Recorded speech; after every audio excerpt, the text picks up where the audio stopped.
Hello friends, welcome back. आप सभी का अपने चैनल पर बहुत बहुत स्वागत है। दोस्तों, आज की कहानी तो बहुत ही अच्छी है, बहुत ही शानदार है। एक नई कहानी आप एंजॉय करेंगे और दोस्तों इसके साथ साथ आप इंग्लिश के ढेर सारे नए नए शब्द सीखने वाले हैं। और दोस्तों इतना ही नहीं है, इंग्लिश के जो छोटे छोटे वर्ड्स होते हैं जिनका हिंदी आपको नहीं आता, जिनका मतलब आपको समझ में नहीं आता, इसलिए आप हिंदी ट्रांसलेशन नहीं कर पाते किसी भी इंग्लिश स्टोरी का या किसी भी इंग्लिश न्यूज का, तो वो बहुत ही जानना आपके लिए इम्पॉर्टेंट है। जो लोग अभी बिगिनर्स हैं, नए हैं, उसके लिए भी ये स्टोरी बहुत ही इम्पॉर्टेंट है, बहुत ही यूज़फुल है। और जो लोग सीख रहे हैं, जिनको कुछ बेसिक आता है, उनके लिए भी ये कहानी बहुत ही इम्पॉर्टेंट है, क्योंकि वो इंग्लिश के नए नए शब्द सीखने वाले हैं, जिससे उनका वोकेबलरी, शब्दकोश मजबूत होगा और इंग्लिश में आपकी मजबूती से पकड़ बनेगी। और आपका जो डर है, एक हेजिटेशन है इंग्लिश को सीखने का, ठीक है, वो दूर होगा। तो चलिए हम इस स्टोरी को शुरू करते हैं। तो दोस्तों, अपनी इंग्लिश को इम्प्रूव करने के लिए और बेहतरीन बनाने के लिए इस वीडियो को एंड तक जरूर देखें। The curse of the bullock. Curse यानी होता है दोस्तों श्राप, ठीक है। जो हम किसी को अपने आत्मा से बुरा मतलब कि दुआ करते हैं, बुरी दुआ करते हैं, ठीक है, उसको हम कर्स कहते हैं, श्राप कहते हैं।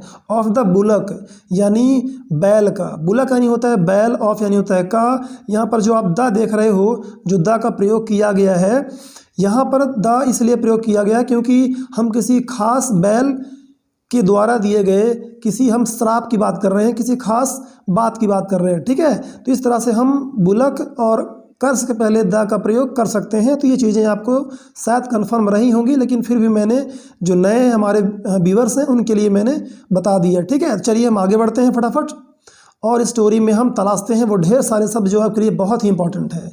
लॉन्ग टाइम एगो, लंबे समय पहले या बहुत समय पहले। लॉन्ग टाइम लंबा समय या बहुत समय पहले, एगो यानी पहले। इन आ स्मॉल विलेज, एक छोटे से गांव में। विलेज यानी गांव या ग्रामीण, ठीक है। तो एक छोटे से स्मॉल विलेज में, गांव में। देयर लिव्ड, रहता था या रहती थी। यहाँ पर देयर का कोई मतलब नहीं है, सेंटेंस को बनाने में इसका प्रयोग किया गया है एज अ सब्जेक्ट, ठीक है, कर्ता के रूप में, लेकिन इसका अपना यहाँ कोई मतलब नहीं है। देयर लिव्ड, रहता था या रहती थी। एन ओल्ड वूमेन, एक बूढ़ी औरत। विद हर डॉटर, डॉटर यानी अपने पुत्री के साथ। डॉटर मीन्स पुत्री, अपने पुत्री के साथ, बेटी के साथ वो रहती थी, राइट। तो यहाँ पर एक चीज़ आप देख रहे हैं जो मैं बताना चाहूँगा कि हर मतलब अपने भी होता है, हर मतलब उसका भी होता है। आप लोग पढ़े होंगे, हर मतलब उसका भी होता है, उसकी भी होता है, फीमेल के लिए, ठीक है। जैसे हम कहना चाहते हैं, है ना, उसका, उसकी, लेकिन लड़के के लिए, लड़की के लिए तो आप हर का प्रयोग करते हैं, लेकिन अपने के लिए भी करते हैं, ठीक है ना। तो इन चीज़ों को आपको गौर करना, छोटी बातें हैं लेकिन बहुत ज़रूरी बातें हैं जो आपको जानना चाहिए, ठीक है। चलिए अभी आगे ये बातें आगे आ जाएंगी और भी बहुत कुछ सीखेंगे आप। चलिए अभी ये तो स्टार्टिंग है। While the old women was hard working, ठीक है। वाइल मतलब होता है के दौरान, या एक और इसका मीनिंग होता है जबकि। एक बात नोट कर लें आप, है ना, जबकि, जबकि या के दौरान, के समय, वाइल, ठीक है। इसका एज अ कंजंक्शन सेंटेंस को जोड़ने के लिए हम इसका प्रयोग करते हैं। The old women was hard working. Hard working यानी होता है मेहनती, वॉज यानी था या थी। तो वो जो ओल्ड वुमेन थी, बूढ़ी औरत थी, वो हार्ड वर्किंग थी यानी मेहनती थी, ठीक है। वाइल मतलब यहाँ पर जबकि हो रहा है, ठीक है। यहाँ पर मैं लिख दिया हूँ के दौरान, लेकिन इसका मेन मीनिंग है यहाँ पर जबकि आ रहा है, ठीक है। चलिए अभी आप समझ जाएंगे सेंटेंस को देखकर। Her daughter was lazy and selfish, जबकि उसकी जो बेटी थी, हर डॉटर, अब देखिए यहाँ पर उसकी आ रहा है, उनकी या उसकी, हर डॉटर उसकी पुत्री यानी उस औरत की, इसलिए हमने हर यूज़ किया है। अगर कोई पुरुष होता तो हम क्या यूज़ करते, हिज यूज़ करते, ओके, हिज, उसका। हर डॉटर वॉज लेजी, उसकी पुत्री लेजी थी यानी आलसी थी, लेजी यानी आलसी, एंड सेल्फिश और स्वार्थी थी, सेल्फिश यानी स्वार्थी, ठीक है। तो जबकि वो औरत हार्ड वर्किंग थी, मेहनती थी, लेकिन उसकी जो बेटी थी वो आलसी और स्वार्थी थी। दे हैड अ बुलक, उनके पास एक बैल था। देखिए हैड का यूज़ आप तब करते हैं जब आप बताना चाहते हैं कि हमारे पास या उनके पास या उसके पास कुछ था, कोई चीज़ थी। दे हैड अ बुलक, दे यानी वे, ठीक है, या उनके, तो उनके पास एक बैल था, राइट। चलिए नेक्स्ट आगे बढ़ते हैं।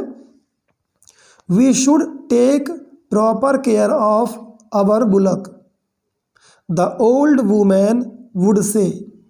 वी शुड, शुड यानी होता है दोस्तों चाहिए, वी यानी हमें, तो हमें चाहिए, take proper care of, take मतलब लेना, प्रॉपर मतलब होता है अच्छे से, ढंग से, केयर मतलब होता है परवाह, देखभाल, ठीक है, ऑफ यानी का, तो हमें किसकी, बुलक की, अपने बुलक की, अवर बुलक मतलब हमारा जो बैल है, हमारे बैल की हमें प्रॉपर तरीके से, अच्छे तरीके से हमें टेक केयर करना चाहिए, यानी उसकी देखभाल करनी चाहिए, ऐसा वो बूढ़ी औरत कहती थी। द ओल्ड वुमेन वुड से, वुड से यानी कहती थी। हम वुड का प्रयोग पास्ट में करते हैं, ठीक है, इसका प्रयोग दोस्तों प्रेजेंट में भी होता है और पास्ट में भी होता है, ठीक है।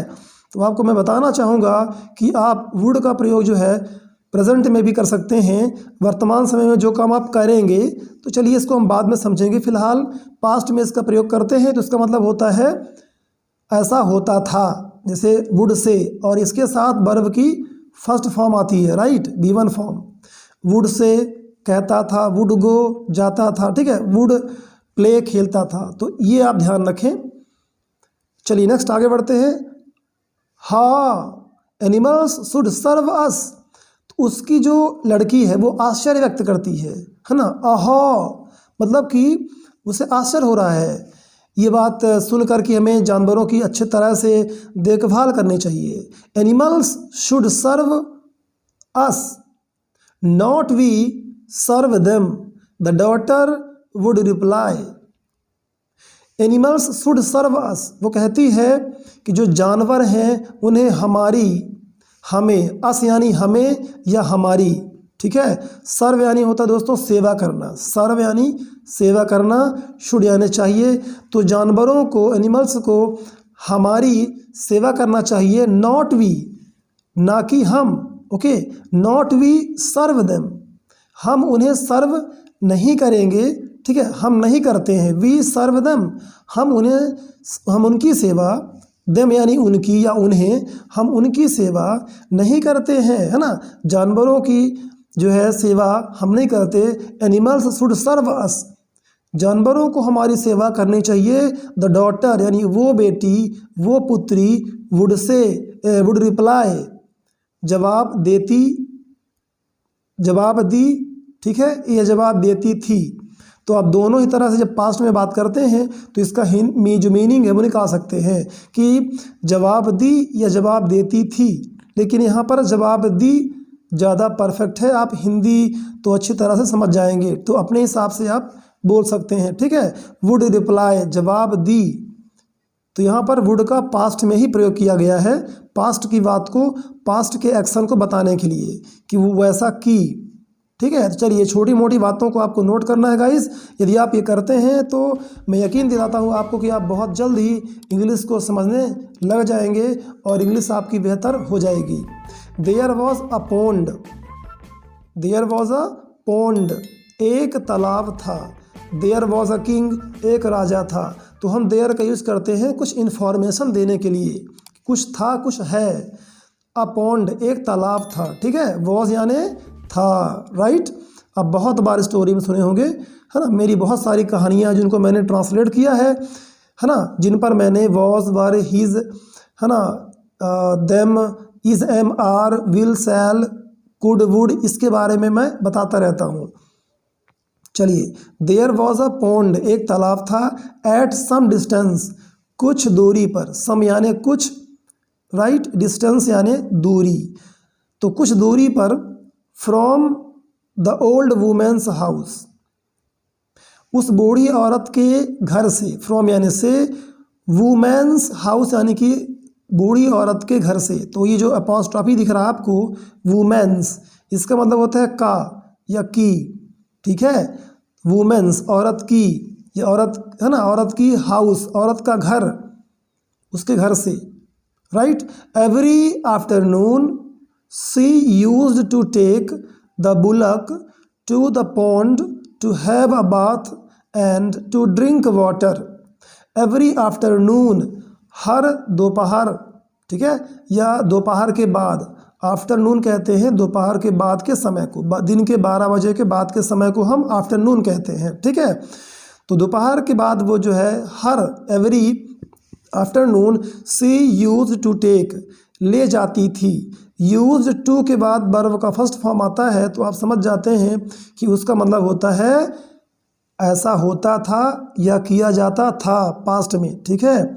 सी यूज टू टेक, वह ले जाती थी किसको, द बुलक, उस बैल को, टू द पॉन्ड, उस तालाब के पास, टू हैव अ बाथ, नहाने के लिए, ठीक है। टू हैव अ बाथ यानी कि नहाने के लिए या नहलाने के लिए, एंड टू ड्रिंक वाटर, और पानी पिलाने के लिए, ठीक है। Mean while the lazy daughter would eat and sleep. Mean while होता है दोस्तों उसी के दरमियान या उसी समय, जब आप कहना चाहते हैं मीन वाइल, उसी एक्शन के दरमियान। द लेजी डॉटर, आलसी पुत्री, आलसी बेटी, वुड ईट, खाती थी, एंड स्लीप, और सोती थी, ठीक है। नेक्स्ट है वन डे, एक दिन क्या हुआ, one day the old women fell ill, वो बूढ़ी औरत बीमार पड़ गई। फेल इल मतलब होता है दोस्तों बीमार पड़ जाना। वैसे तो इसका फर्स्ट फॉर्म होता है फॉल इल, मतलब बीमार होना, ठीक है। ऐसा नहीं कि गिरना, फॉल का जो एक्चुअल मीनिंग हो वो होता है गिरना, ठीक है। तो बीमारी में गिर जाना, ऐसा आप समझ रहे होंगे, लेकिन इसका जो मेन सेंस है वो है बीमार पड़ना। Fell, fall ill, fell ill, fallen ill, तो फॉल, फेल, फॉलन, ये वर्ब के थर्ड फॉर्म होते हैं। इल मतलब बीमार होता है, तो फेल इल, बीमार पड़ गई। सी रिक्वेस्टेड हर डॉटर, उसने अपने पुत्री से विनती की। रिक्वेस्ट यानी होता है विनती करना, ठीक है, विनम्र विनती करना। उसने उससे विनती की, आग्रह किया, हर डॉटर, अपनी बेटी से, टू टेक द बुलक, उस बुलक को, उस बैल को ले जाने के लिए। टेक यानी लेना, टू टेक लेने के लिए। टू द पॉन्ड, उस तालाब तक, पॉन्ड यानी तालाब, ठीक है। टू द पॉन्ड यानी तालाब की ओर, या तालाब को, या तालाब तक, इस तरह से आप हिंदी समझ सकते हैं, ठीक है। लेकिन जब आप किसी प्लेस से दूसरे प्लेस तक जाते हैं तो आप टू का प्रयोग करते हैं। To the school, to the pond, to the office, इस तरह से आप बात को समझें, ठीक है। क्योंकि देखिए हर चीज़ का अगर आप हिंदी समझेंगे तो आप इंग्लिश में बहुत फंसेंगे, ठीक है। आपको यूज समझना है, यूज, सेंस, कहाँ पर हम किस चीज़ का प्रयोग कर सकते हैं, राइट। चलिए हम आगे बढ़ते हैं। तो it is very hot day, बहुत गर्म दिन है, ओके। डियर, प्रिय, डियर मतलब प्रिय। It is very hot day, ठीक है। इट यानी यह बहुत गर्म दिन है। हॉट, हॉट है, टुडे, आज बहुत गर्म है, ठीक है। जैसे आप कहना चाहते हैं कि आज बहुत गर्म है, it is very hot today, आज बहुत ठंडी है, it is very cold today. इस तरह से आप इट इज़ का प्रयोग कर सकते हैं वेदर को बताने के लिए, मौसम को बताने के लिए, ठीक है। डियर, प्रिय, the bullock must be thirsty, thirsty यानी होता है प्यासा। तो उसने कहा डियर, प्रिय, मेरी बेटी, जो बुलक है, बैल है, वो प्यासा होगा, ओके। मस्ट बी थर्स्टी, तो मस्ट यानी कि वो काम जरूर होगा या होना चाहिए, ठीक है। तो उसने कहा कि बैल बहुत प्यासा होना चाहिए, बैल को, या बैल बहुत प्यासा होगा, ये ज़्यादा हिंदी परफेक्ट होगी। Sad the old man, old women, old women ने कहा, सैड यानी कहा, बूढ़ी औरत ने कहा। लुक, उसने कहा लुक, देखो, लुक यानी देखो, okay. Look, I have some sweets here, मेरे पास कुछ मिठाइयाँ हैं। हियर, यहाँ, है ना, यहाँ देखो अभी मेरे पास। I have some sweets, sweets यानी मिठाइयाँ, हैव यानी पास में है। जब आप वर्तमान समय में कुछ बोलना चाहते हैं कि I have some sweets, I have a mobile, ठीक है, आई हैव मैनी फ्रेंड्स, मेरे पास बहुत सारे दोस्त हैं, तो हमारे पास कुछ है। I have, you have, they have, ठीक है, इस तरह से। सम स्वीट्स, कुछ मिठाइयाँ, यहाँ मेरे पास कुछ मिठाइयाँ हैं। देखो, आई नो, मैं जानती हूँ, आई नो, मैं जानती हूँ, यू लव स्वीट्स, तुम्हें स्वीट्स बहुत पसंद है, ठीक है, तुम्हें मिठाइयाँ खाना बहुत अच्छा लगता है। डियर, प्रिय। Take the bullock for a drink, bullock को ले जाओ पानी पिलाने के लिए, ठीक है। फॉर अ ड्रिंक मतलब होता है कि पिलाने के लिए। तो इस बैल को जो है पानी पिलाने के लिए इसको तुम ले जाओ। While he is drinking water you can eat these sweets, the old women added, handing a box of sweets to her daughter. The greedy girl agreed, right. आइए नेक्स्ट समझते हैं अच्छी तरह से। वाइल मतलब होता है दोस्तों के दौरान, जैसा मैंने कहा कि इसका मतलब जबकि भी होता है और के समय या के दौरान भी होता है। तो यहाँ पर इसका मतलब हो रहा है के दौरान या के समय, कोई काम होते समय। तो while he is drinking water, ठीक है, जब वह पानी पी रहा है, कौन, बैल, जब वह पानी पी रहा है। यू कैन ईट, तुम खा सकती हो, कैन मतलब सकता है, सकती है, जब उसके बाद वर्ब का फर्स्ट फॉर्म प्रयोग होता है, यानी ईट जो कि वर्ब का फर्स्ट फॉर्म है। यू कैन ईट, तुम खा सकती हो। दीज स्वीट्स, इन मिठाइयों को, दीज यानी होता है दोस्तों ये या इन, है ना, प्लूरल जो चीज़ें होती हैं बहुवचन में होती हैं हम उनके लिए इसका प्रयोग करते हैं। दीज, ये या इन। द ओल्ड वुमेन एडेड, उसने अपनी बात में और कहा, अपनी बात को और जोड़ा। Handing a box of sweets, उसे एक मिठाई का, ऑफ यानी का, मिठाई का बॉक्स, है ना, मिठाई का बॉक्स हैंडिंग करते हुए, हाथ में थमाते हुए, हाथ में देते हुए वो बोली, है ना, और बोली और कही। तो इस तरह से आप एड वर्ड का यूज़ कर सकते हैं। ओके, एडेड यानी उसने अपनी बात में और कुछ जोड़ा और कहा। डॉटर, ठीक है, दे दी, अपने डॉटर को दे दी। द ग्रीडी गर्ल एग्रीड, वो लालची लड़की सहमत हो गई। एग्रीड यानी होता है सहमत हो जाना। ओके, एग्री, एग्रीड, एग्रीड यानी सहमत हो गई, पास्ट में है ना, तो उसका सेकंड फॉर्म है, वर्ब का सेकंड फॉर्म प्रयोग किया गया है। बट लेकिन, as soon as, as soon as मतलब दोस्तों जैसे ही, राइट। तो ये है ना बहुत खास आपके लिए, है ना बहुत इंपॉर्टेंट, इसको आप नोट कर सकते हैं। ओके, बट लेकिन, एज सुन एज जैसे ही, she went out of her mother's sight, तो साइट आनी होता है दोस्तों दृश्य या नज़ारा, राइट, है कि नहीं। आपको जो है नई नई मीनिंग्स सीखने को मिल रही हैं दोस्तों। आपको कैसा लग रहा है, आप कितना कुछ सीख रहे हैं दोस्तों, आप कमेंट करके अपनी फीलिंग्स को, अपने भाव को आप ज़रूर बताएं, हमें अच्छा लगेगा कि आप हमारे साथ जुड़े हैं, कनेक्ट हैं और आप सीख रहे हैं। ओके, चलिए बहुत अच्छा, हम आगे बढ़ते हैं। She went out of her mother's sight, she went वह चली गई, go went gone, okay, go का सेकंड फॉर्म पास्ट में, सी वेंट वह गई, आउट ऑफ हर मदर्स अपनी माँ की दृष्टि, साइट यानी दृष्टि, नज़र से वो आउट हो गई, बाहर चली गई। ओके, नेक्स्ट है the lazy girl tied the bullock to a tree, वो आलसी लड़की, द लेजी गर्ल टाइड बांध दी, उस बुलक को, उस बैल को, टू अ ट्री एक पेड़ से, एक पेड़ से बांध दी, एंड और, सैट डाउन बैठ गई, सिट डाउन बैठ जाओ, सैट डाउन बैठ गई, तो सिट, सैट, सिटन ये सेकंड फॉर्म है।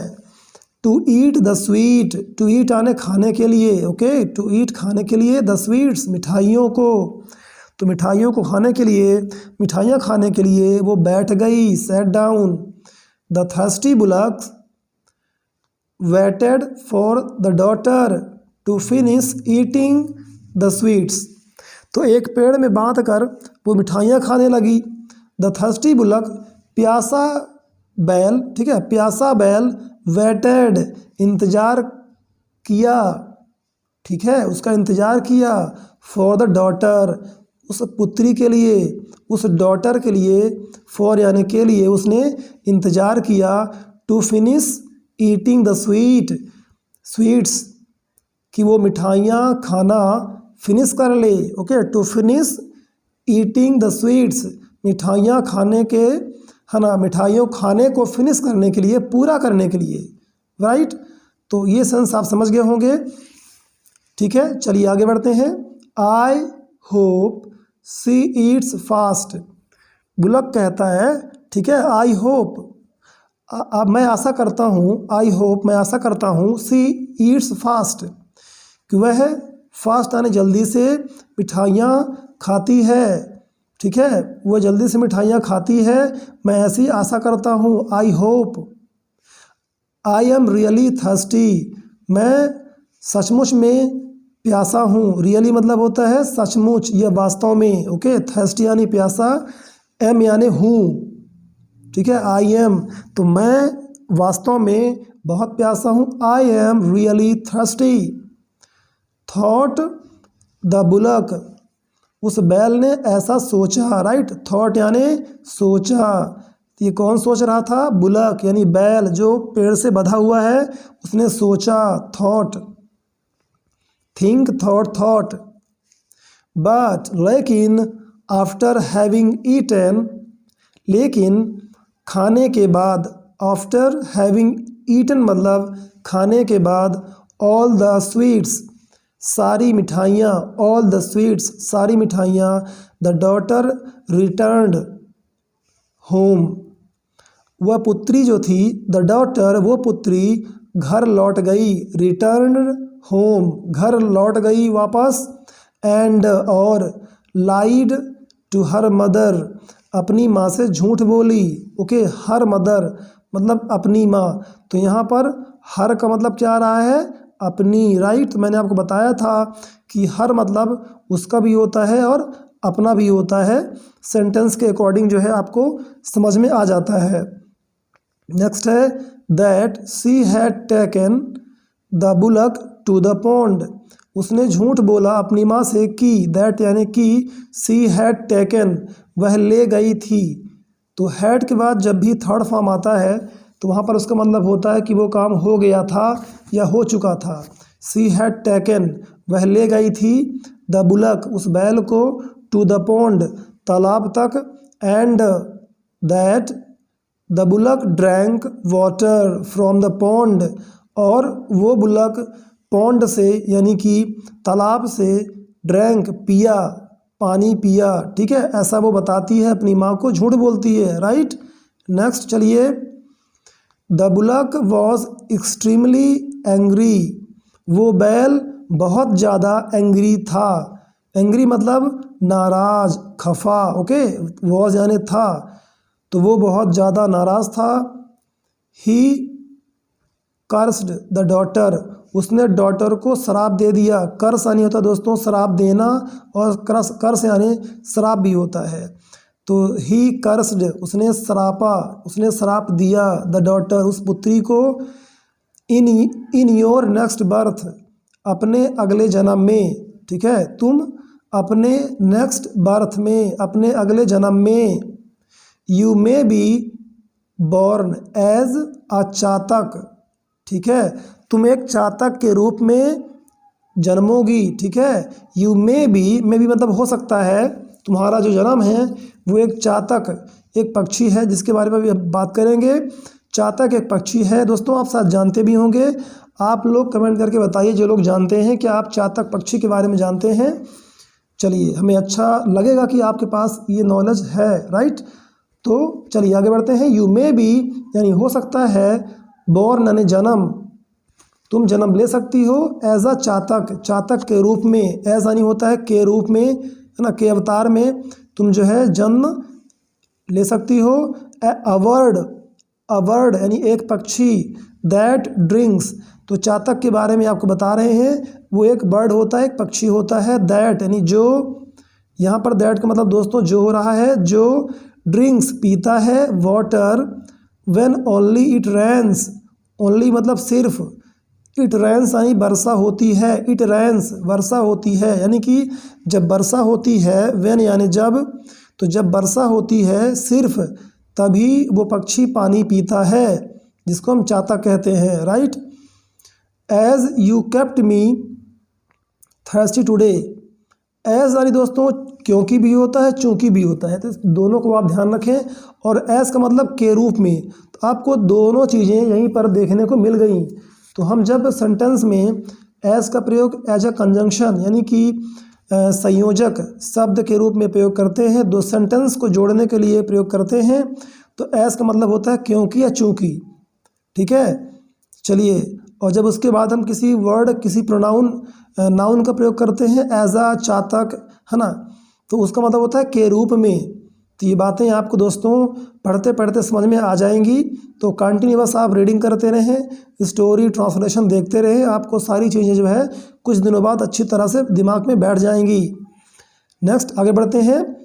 तो as you kept me thirsty today, kept यानी रखा, कीप, केप्ट, केप्ट, कीप यानी होता दोस्तों रखना, केप्ट मी मुझे रखा, तुमने मुझे प्यासा रखा, थर्स्टी है ना, टुडे तुमने मुझे आज जो है प्यासा रखा, you kept me thirsty today, so you will remain thirsty, so यानी इसलिए, इसलिए तुम भी प्यासी रहोगी, ओके। रिमेन मतलब होता है दोस्तों रहना, रिमेन, थर्स्टी प्यासा, विल यानी होता है गा गी गे, फ्यूचर में जब आप कोई काम बताना चाहते हैं, कोई एक्शन बताना चाहते हैं, तो विल का प्रयोग होता है और इसका मतलब होता है कि ऐसा होगा, होगी। सो इसलिए तुम, है ना, यू विल रिमेन थर्स्टी, तुम प्यासी रहोगी। चलिए, तो इस तरह से जो है दोस्तों चातक पक्षी का जन्म हुआ एक श्राप के तौर पे, ठीक है। Next, the curse of the bullock came true, came true मतलब सच आया, इसे केम यानी आया, ओके, सच आया। लेकिन इसका जो मेन हिंदी है ऐसा नहीं होगा कि सच आया, सच हुआ। जैसे आपके सपने सच हुए, कोई श्राप सच हो गया, तो केम ट्रू कहते हैं, ठीक है, कि माई ड्रीम केम ट्रू, मेरा सपना सच हो गया। The curse of the bullock यानी जो बुलक बैल का श्राप सच हो गया, इन हर नेक्स्ट बर्थ, अपने अगले जन्म में, इन यानी में, इन हर नेक्स्ट बर्थ, अपने अगले जन्म में, the daughter was born as a chatak, okay, born a chatak, the daughter वो पुत्री का जन्म हुआ, वॉज बोर्न यानी कि जन्म ली या जन्म हुआ, अचातक एक पक्षी के रूप में उसका जन्म हुआ, ओके। इट इज़ सैड, यह कहा जाता है, ठीक है, इट इज़ सैड यह कहा जाता है, दैट की अचातक इज़ अ वर्ड, चातक एक पक्षी है, अचातक इज़ अ वर्ड, एक चातक एक पक्षी है, that waits for rain, waits यानी कि इंतज़ार करता है, दैट यानी जो, हम जब कंजंक्शन के रूप में प्रयोग करते हैं दैट का एज अ रिलेटिव प्रोनाउन बीच में, तो वहाँ उसका मतलब जो होता है और इसका मतलब की भी होता है। तो आप दोस्तों सेंटेंस के अकॉर्डिंग जो है हिंदी निकालना सीखें, जो कि बहुत ज़रूरी है।